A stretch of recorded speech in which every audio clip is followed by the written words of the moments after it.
जय जगन्नाथ दर्शक बंधु मार्गशीर तुलसी गचरे करंतु एई काम रहिबनी धनर अभाव खुशी हेबे माँ लक्ष्मी।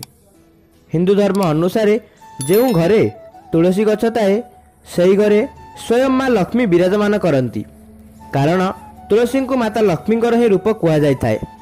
यार पूजा कले स्वयं माँ लक्ष्मी मध्य प्रसन्न हुअंती। घरे सुख शांति तथा आर्थिक उन्नति मध्य दृष्टिगोचर होता है।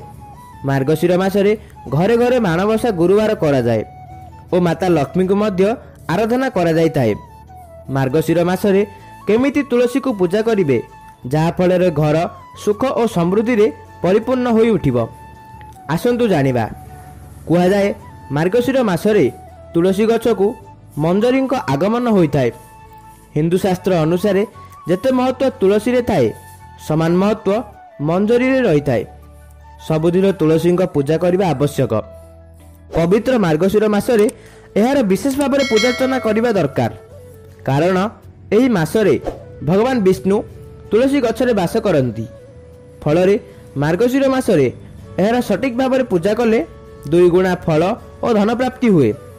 मार्गशीर मासरे तुलसी गछरे मंजरी आगमन होता है जहाँ बेस शुभप्रद होता है।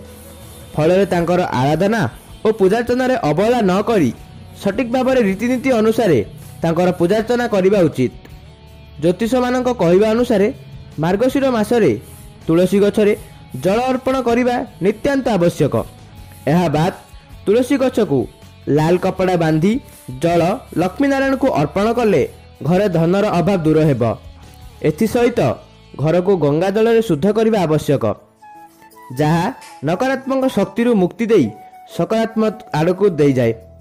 फल घर सुख और समृद्धि रे परिपूर्ण हो जाए। वीडियोटी भल लगी वीडियोटी को लाइक करी चैनल टी को निश्चित भाव सब्सक्राइब करदे। जय जगन्नाथ।